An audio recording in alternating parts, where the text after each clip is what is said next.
जय हिंद साथियों, स्वागत है आपका self study classes with Sumit Jain YouTube channel में। दोस्तों आज का वीडियो स्टार्ट हो चुका है और आज हम पढ़ने वाले हैं हिंदी में दोस्तों हिंदी वर्णमाला को। ठीक है, हिंदी वर्णमाला आज हम पढ़ेंगे और कल हमने पढ़ा था हिंदी भाषा के बारे में और आज ये हिंदी वर्णमाला का पार्ट 2 है। ठीक है, ये हिंदी का पार्ट 2 है।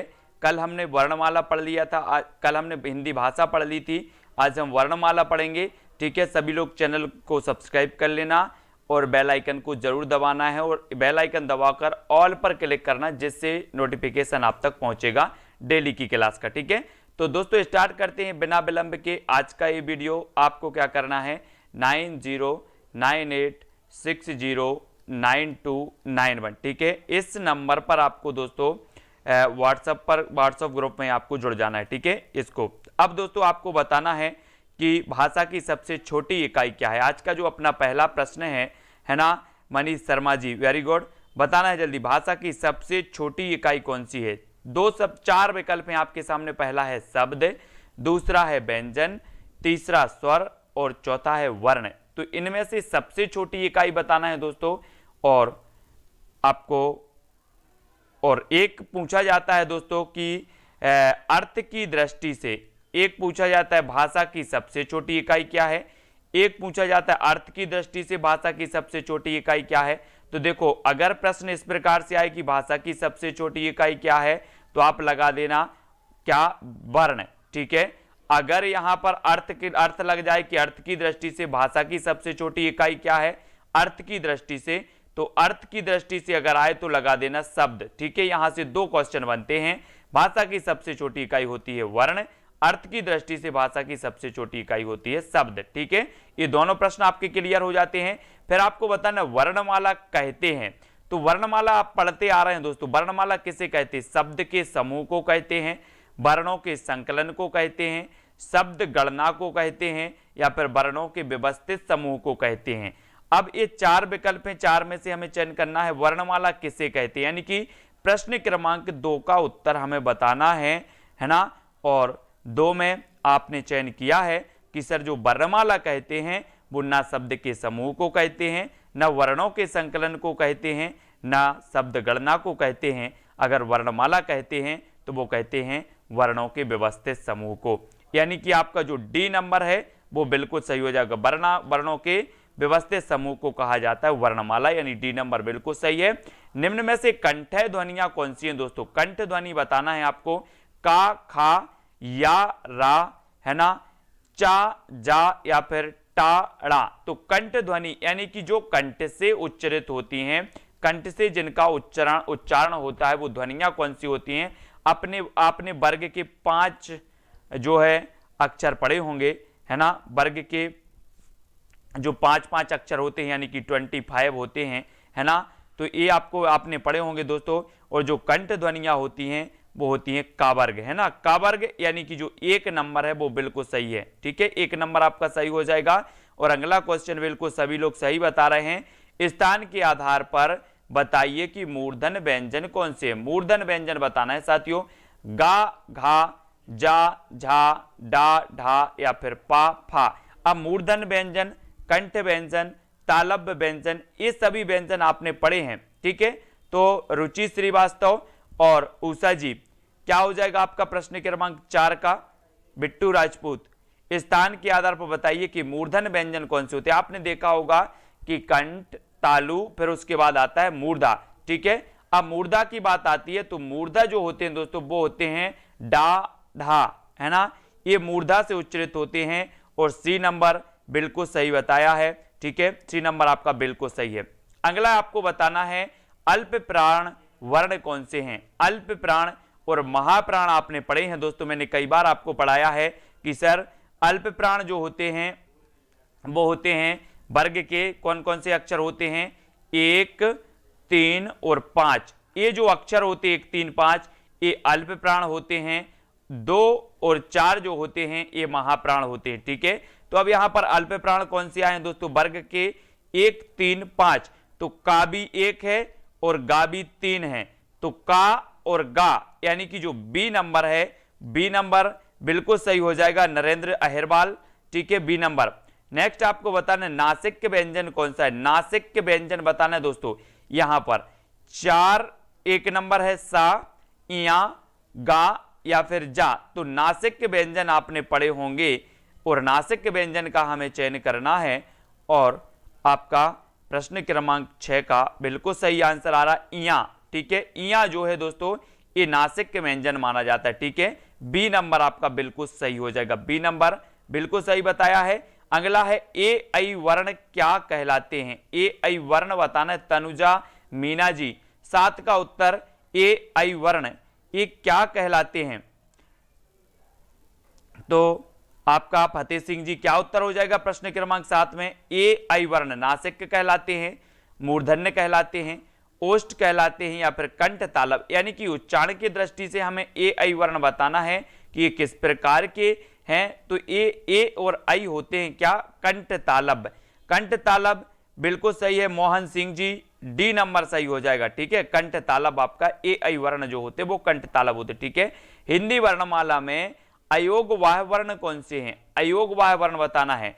आपने पढ़े होंगे कि सर जो अयोग वाह वर्ण होते हैं वो कौन कौन से होते हैं हिंदी वर्णमाला में, अम और आहा। ठीक है, वैसे हम कितने मानते हैं, बोले सर स्वर जो होते हैं वो कितने होते हैं, 11 होते हैं। अम आहा को और मिला देते हैं तो स्वर 13 हो जाते हैं। ठीक है, और इन अम आहा को जो कहा जाता है वो कहा जाता है अयोग वाह, यानी कि जो डी नंबर है आपका बिल्कुल सही हो जाता है, डी नंबर सही है। फिर अगला क्वेश्चन है बताइए कि किस शब्द में द्वित्व व्यंजन है, द्वित्व व्यंजन बताना है। और ये आपका राइट आंसर क्या हो जाएगा, पुनः है इलाहाबाद, दिल्ली या फिर उत्साह है। तो द्वित्व व्यंजन चयन करना है और द्वित्व व्यंजन में क्या हो जाएगा, पुनः तो है नहीं, इलाहाबाद भी नहीं है, उत्साह भी नहीं है। तब आपका बिल्कुल सही आंसर होगा जो द्वित्व व्यंजन होता है दिल्ली, जैसे आ गया दी, आधा ला और ला, ये द्वित्व व्यंजन कहलाते हैं दोस्तों, है ना। तो ये जो दिल्ली है सी नंबर वो आपका बिल्कुल सही है। ठीक है, फिर अगला क्वेश्चन है आपका सा हा, ये कौन से व्यंजन कहलाते हैं, प्रकंपी व्यंजन इसे कहा जाता है, स्पर्शी कहा जाता है, संघर्षी कहा जाता है या फिर स्पर्श संघर्षी कहा जाता है। आपने देखा होगा कि जो सा हैं ये ना तो बोले सर प्रकंपी हैं, ना स्पर्शी हैं, ना स्पर्श संघर्षी हैं, ये कहलाते ऊष्म संघर्षी, है ना। यानी कि जो सी नंबर है वो आपका बिल्कुल सही हो जाता है। ठीक है, फिर अगला क्वेश्चन आपको बताना है कौन सा घोष वर्ण है, घोष वर्ण का चयन करना है, खा, चा, मा या फिर था। यानी कि प्रश्न क्रमांक 11 में घोष और अघोष आपने पढ़े होंगे दोस्तों, है ना। घोष जो वर्ण होते हैं वो वर्ण होते हैं कौन से, 3, 4 और 5, ये होते हैं घोष वर्ण। ठीक है, और अघोष जो होते हैं वो 1, 2 होते हैं, 1, 2 ये अघोष होते हैं। और सघोष या फिर घोष जो होते हैं वो 3, 4, 5 होते हैं। ठीक है, तो यहां पर आपसे घोष पूछा गया तो देखो खा तो क्या है 1, 2 ये अघोष हो जाएगा, चा क्या है अघोष हो जाएगा। ठीक है, था ये भी अघोष हो जाएगा, है ना। तो आपका उत्तर क्या होगा, क्या निकल के आया, बोले सर माँ जो है सी नंबर वो आपका क्या हो जाएगा, सघोष होगा या फिर घोष वर्ण होगा। घोष यानी कि जो सी नंबर है आपका सी नंबर। खा तो अघोष होगा, 1 और 2 वर्ग के 1 और द्वितीय अक्षर होते हैं अघोष और 3, 4, 5 होते हैं सघोष। तो आपसे घोष पूछा है तो जो माँ है ये पंचम वर्ण है और ये क्या हो जाएगा, सघोष हो जाएगा। ठीक है, अगला है का, गा, जा, फा, ये ध्वनियां किसकी हैं दोस्तों, संस्कृत की, अरबी फारसी की, अंग्रेजी की या फिर दक्षिणी भाषाओं की। तो प्रश्न क्रमांक 11 में हमें चयन करना है। इससे पहले अपना पार्ट हुआ था भाषा से संबंधी, आज वर्णमाला से संबंधी। इसी प्रकार टॉपिक वाइज हम आगे बढ़ रहे हैं हिंदी में, है ना। का, गा, जा और फा ध्वनियां ये किसकी होती हैं, तो ये ना संस्कृत की हैं, ना अंग्रेजी की, ना दक्षिण भाषाओं की, तो ये किसकी हैं, अरबी फारसी की हैं। अरबी फारसी यानी बी नंबर बिल्कुल सही बताया आपने सुमन वर्मा जी, बी नंबर बिल्कुल सही है। हिंदी में मूलतः वर्णों की संख्या कितनी है दोस्तों, मूलतः वर्णों की संख्या 50 होती है, 51 होती है, 52 होती है या फिर 53 होती है। यानी कि आपका 13 का उत्तर बताना है कि सर हिंदी में मूलतः वर्णों की जो संख्या मानी जाती है वो मानी जाती है 52, है ना। 52 सभी को पता है, सी नंबर आपका बिल्कुल सही है। फिर अगला है ध्वनि किसके अंतर्गत आती है? ध्वनि छा ध्वनि, छा ध्वनि मूल स्वर के अंतर्गत आती है, घोष वर्ण के अंतर्गत आती है, संयुक्त वर्ण या फिर तालव्य वर्ण के अंतर्गत आती है। तो छा ध्वनि बतानी हमें प्रश्न क्रमांक 14 में, ये किसके अंतर्गत आती है साथियों? और यहां पर आपका बिल्कुल सही आंसर हो गया कि सर ये आती है संयुक्त वर्ण के अंतर्गत, है ना। जो छा है आपने पढ़े होंगे, छा, त्रा, ज्ञा और सिरा, ये संयुक्त व्यंजन कहलाते जिनकी संख्या होती है 4। तो यहां पर छा दिया है, छा यानी कि संयुक्त व्यंजन कहलाता है, ठीक है। सी नंबर आपका बिल्कुल सही हो जाएगा। हिंदी शब्दकोश के छा का क्रम किस वर्ण के बाद आता है? बहुत ही बढ़िया प्रश्न है। प्रश्न क्रमांक 15, छा का जो क्रम आता है वो किस वर्ण के बाद आता है? का के बाद, छा के बाद, त्रा के बाद या फिर ज्ञा के बाद? तो किसके बाद आता है साथियों?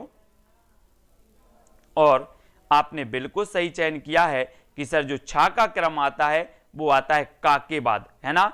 का यानी कि जो आ नंबर है वो बिल्कुल सही हो जाएगा यहां पर, ए नंबर, ठीक है। ए नंबर बिल्कुल सही है।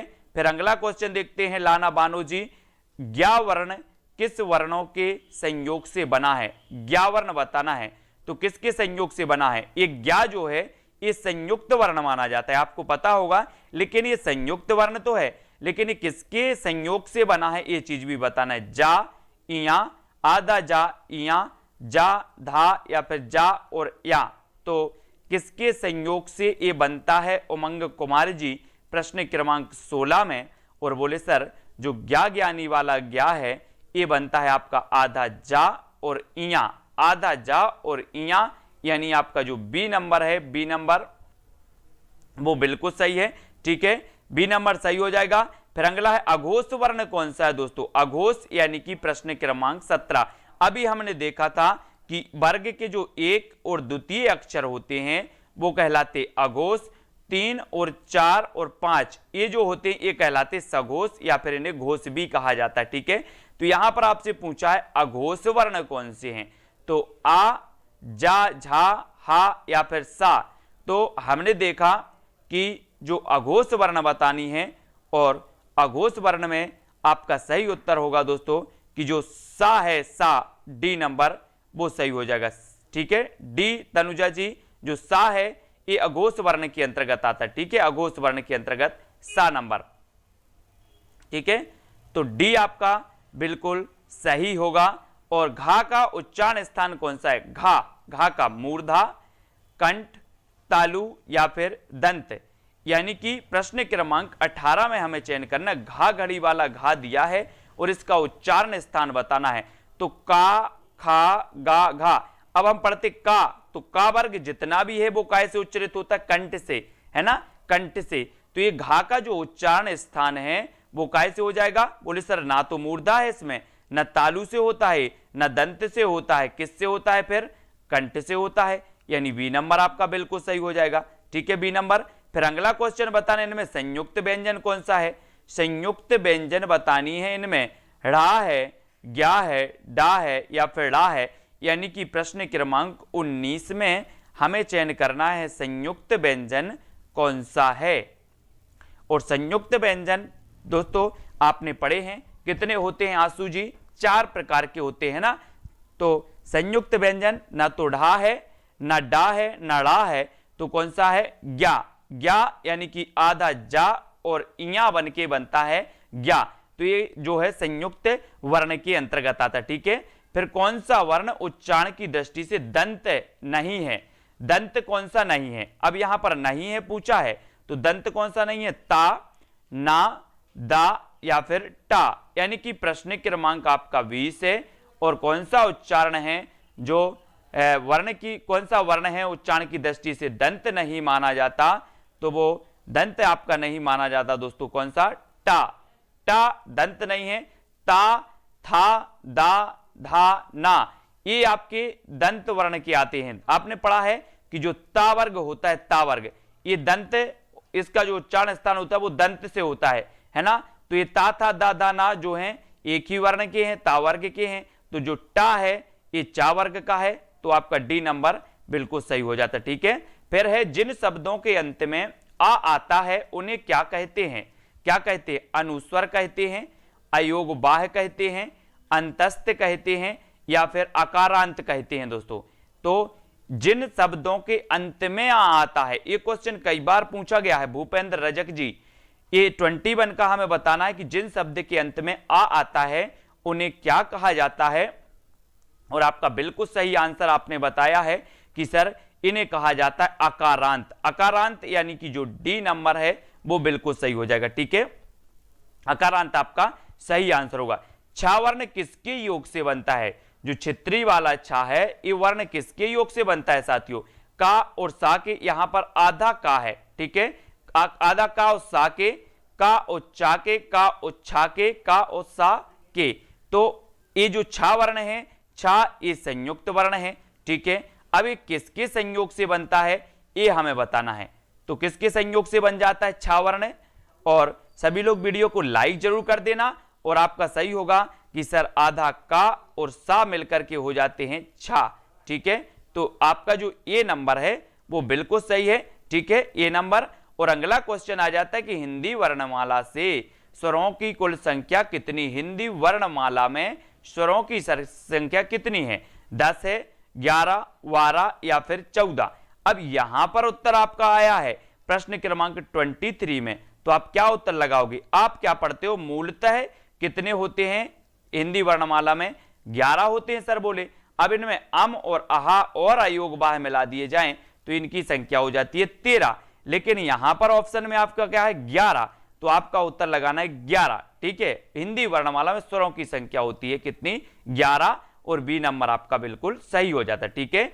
निम्न में से कौन स्वर नहीं है, अब स्वर कौन से नहीं है दोस्तों, आ, उ, ए या फिर इया। स्वर तो आप पहचानते हैं, है ना, ऋतुराज जी पहचानते हैं स्वर। 24 में हमें बताना स्वर कौन से नहीं है। तो आपने बताया कि मोहन सिंह जी की जो स्वर नहीं है वो नहीं है इया। इया यानी कि जो डी का आपका इया वाला है वो बिल्कुल सही हो जाएगा, इसे स्वर नहीं माना जाता इया को, ठीक है। 24 का डी नंबर आपका बिल्कुल सही है। और कौन टा वर्ग नहीं है, टा वर्ग कौन सा नहीं है दोस्तों, ठा, ढा, ड़ा या फिर घा, यानी कि 25 में टा वर्ग हमें बताना है कौन सा नहीं होता। तो हम बढ़ते हैं टा, ठा, डा, ढा, ड़ा।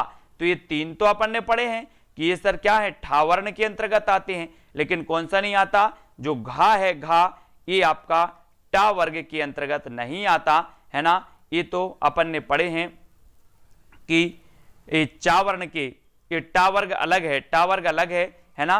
तो ये जो डी नंबर है वो आपका बिल्कुल सही हो जाता है, ठीक है।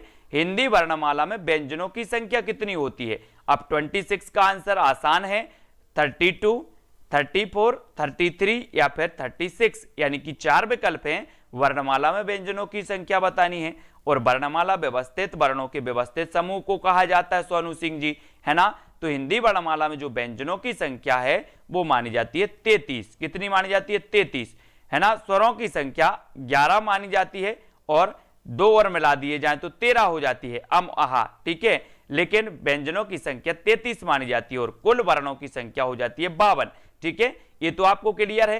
कौन सा पश्च स्वर है, पश्च बताना है दोस्तों आपको। आपने पढ़े होंगे अग्रस्वर, पश्च स्वर पढ़े हैं सभी लोगों ने। तो पश्च स्वर के अंतर्गत जो आता है वो कौन सा आता है, वड़ा आ, ई, जा या फिर ढा। तो कौन सा आता है 27 में पश्च स्वर के अंतर्गत। और आपका बिल्कुल सही आंसर जो हो जाएगा दोस्तों कि सर जो पश्च स्वर के अंतर्गत आता है वो आता है बड़ा आ। बड़ा आ यानी कि ए नंबर आपका बिल्कुल सही हो जाएगा दोस्तों। ये जो सीरीज है ये पूरी सीरीज हिंदी व्याकरण की आपकी आएगी, कोई भी वीडियो आपको मिस नहीं करना है, ठीक है। तो बड़ा आ आपका बिल्कुल सही हो जाएगा। कौन अयोग बाह्य है, अब अयोग बाह्य यहां पर आपको बताना है। इसके पहले हमने हिंदी भाषा बोलियों को देखा था, है ना, हिंदी भाषा और बोलियों को पढ़ा था दोस्तों। आज हम वर्णमाला पढ़ रहे हैं और इसी से क्रमबद्ध आपका हिंदी व्याकरण चलेगा, तो कोई भी मिस नहीं करना वीडियो को। रोज 8 बजे आपकी ये क्लास होगी जिसको हम टॉपिक वाइज पूरा हिंदी व्याकरण पढ़ेंगे, ठीक है। और यहां पर अयोगबाह्य जो है वो होते हैं कौन, विसर्ग, है ना, विसर्ग, यानी कि जो ए नंबर है वो बिल्कुल सही है। प्रश्न क्रमांक 20 का प्रशांत शुक्ला जी, ठीक है। अगला है आपका छा ध्वनि का उच्चारण स्थान क्या है? ये छा ध्वनि दंत है, ओष्ठ है, तालब्य है या इनमें से कोई नहीं? तो आपको पता है दोस्तों कि चा, छा, है ना, जा, झा और इया, ये आपका चा वर्ण होता है, चा वर्ण, है ना। तो चा वर्ण कैसे बोला जाता है? का के बाद आता है चा, और चा वर्ण जो होता है वो होता है आपका कैसे सुमित तिवारी जी? तालु से, तालु से उच्चारित होता है चा वर्ण। तो चा वर्ण के अंतर्गत आता है अपना छा। तो यहां पर तालु कहां दिया है? बोले सर सी नंबर आपका बिल्कुल सही हो जाएगा। ये छा वर्ण की उच्चारण स्थान है तालब, ठीक है, तालब आपका बिल्कुल सही है।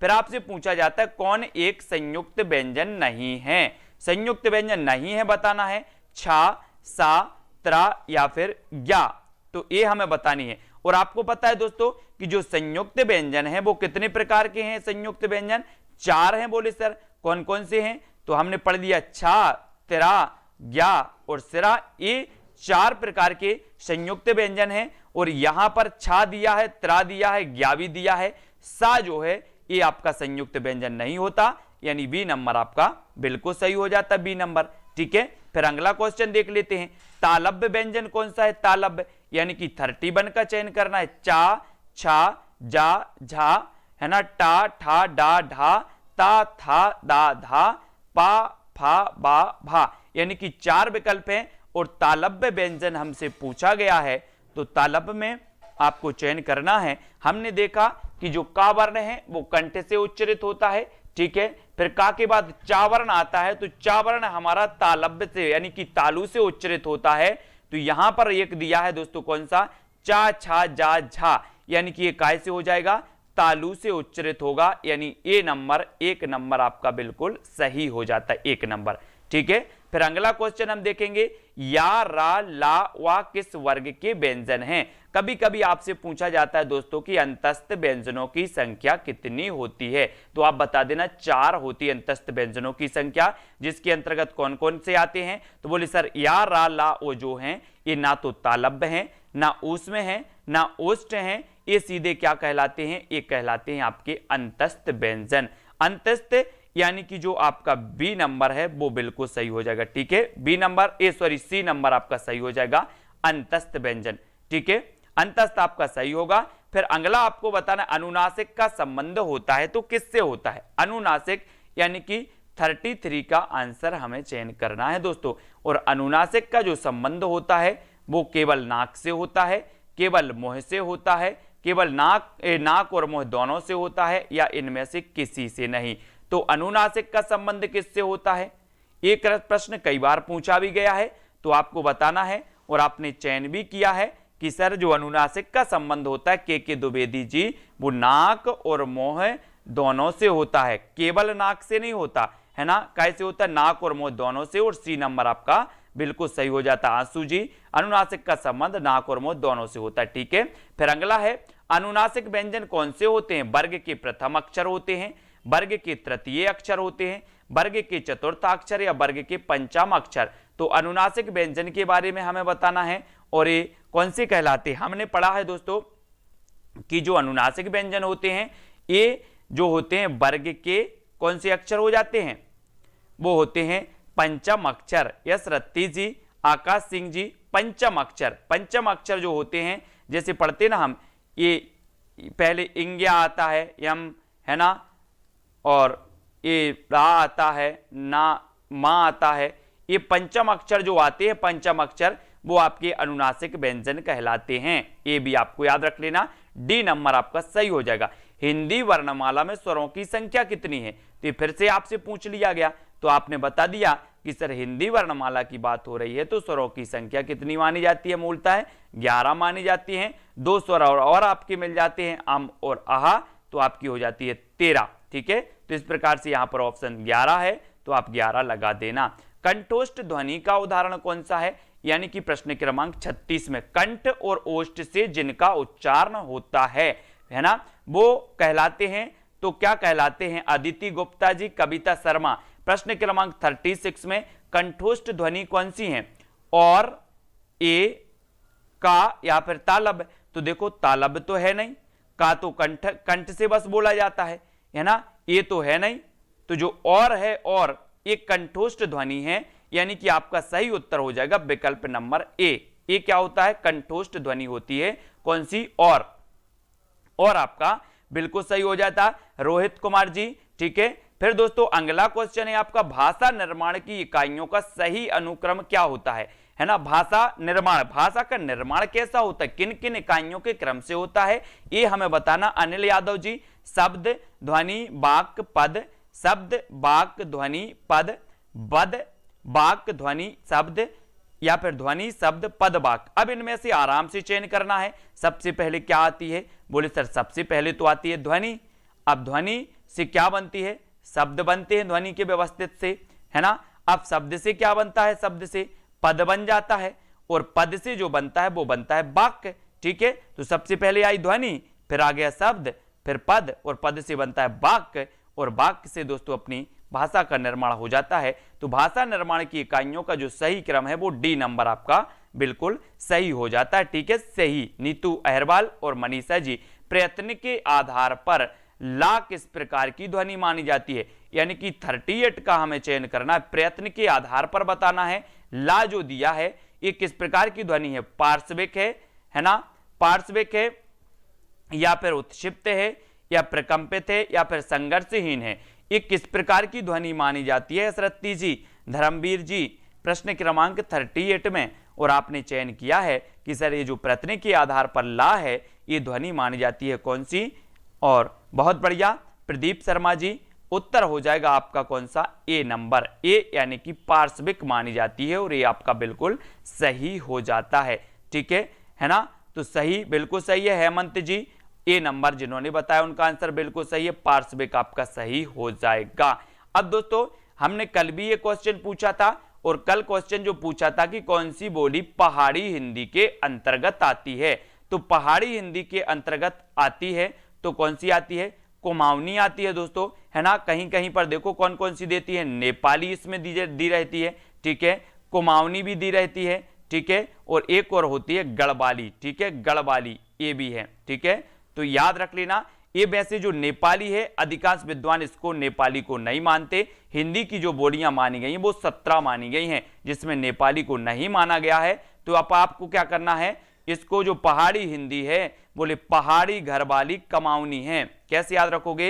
इसका एक कोड मैंने बनाया था कि पहाड़ी, घरवाली, कमाऊनी है। तो घरवाली से गढ़वाली हो जाएगा, और कमाऊनी से कुमाऊनी हो जाएगा, पहाड़ी से पहाड़ी हिंदी की ये बोलियां हो जाएंगी। ठीक है, तो इसको याद रखेंगे। वीडियो को सभी को लाइक करना है दोस्तों। और आज हमने वर्णमाला के जितने भी प्रश्न बन सकते थे उन प्रश्नों पर चर्चा की। ठीक है, कल हमने पढ़ा था दोस्तों भाषा से संबंधित, भाषा को हमने पढ़ा था। आज हमने वर्णमाला पढ़ लिए, यानी कि अपने 2 टॉपिक हिंदी व्याकरण के कंप्लीट हो चुके हैं। 2 टॉपिक का अपन ने क्या कर लिया है, अध्ययन कर लिया है। मिस ललिता जी के बिल्कुल पूरे सही आए हैं, बिल्कुल सही है। तनुजा जी, अदिता, आशु गोंडविल जी, ठीक है, ये चीज आपको याद करना है। ठीक है, और बहुत बढ़िया आप लोगों ने, माधो सिंह जी एकदम सही उत्तर बताए हैं। अब दोस्तों आप क्या करना है, चैनल को सब्सक्राइब कर लेना जिन्होंने नहीं किया है, और बेल आइकन को जरूर दबाना। ठीक है, मंजुला, दारसू जी, प्रदीप गोयल जी, भूपेंद्र जी, रितु जी, रुचि श्रीवास्तव, फतेह सिंह जी, प्रशांत शुक्ला जी, है ना, और मिस ललिता, दारसू, आरती जी, और उमंग, रश्मि जी, नरेंद्र जी, बबीता, रुचि जी, हनीफा जी, आरती चौधरी, उमंग कुमार, है ना, फतेह सिंह जी, रुचि जी, प्रशांत जी, और हेमंत जी, तनुजा, रुचि जी। ठीक है, सभी को धन्यवाद दोस्तों। टॉपिक के अनुसार कल का टॉपिक, अब मैं टॉपिक बताऊंगा आपको, कल मुझे नोट्स भी बनाना पड़ेगा, है ना। जो मुझे सरल सा लगता है थोड़ा सा वो टॉपिक बना लूंगा, है ना। सरल सरल आप लोगों को पढ़ा दूंगा, है ना। सरल सरल पढ़ना है कि कठिन पढ़ना है, जल्दी से बताओ। सरल पढ़ना है कि कठिन पढ़ना है? मनीष शर्मा जी, है ना। कमजोर हिंदी में प्रैक्टिस करते जाओ, प्रैक्टिस आप करो। रोज 3:20 पर टिपटॉप पर हिंदी की क्लास हो रही है। ठीक है, 8 बजे टॉपिक वाइज आपकी सेल्फ स्टडी क्लासेस पे क्लास हो रही है। तो हिंदी की टोटल 2 क्लासें मैं करवा रहा हूं रोज। ठीक है, तो ये आज का 7 बजे वाला वीडियो किसने देखा था टिपटॉप वालों ने? एमपीजीके का के द्विवेदी जी,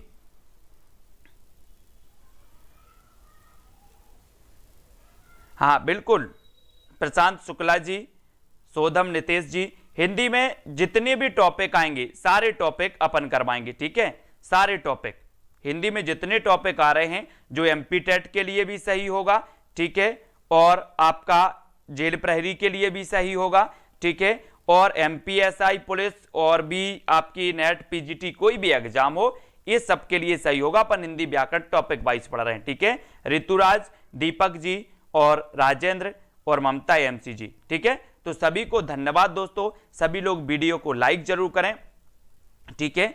और आप जो मेरे मीत ना होते, होठों पे मेरे गीत ना होते, तो आप लोग लाइक करेंगे तो हम क्या करेंगे, आपको बहुत सारी चीजें लाएंगे और बहुत सारी चीजें आपको देंगे, है ना, जो आपको प्रैक्टिस के माध्यम से मिलेगी, जो आपको बहुत सारी चीजें वीडियो देखने के माध्यम से मिलेंगी।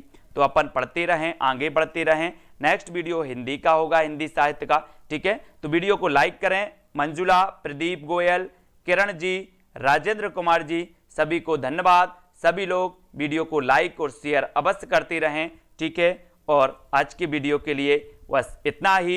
जय हिंद, वंदे मातरम। आरती चौधरी, है ना, रुचि, दीपक,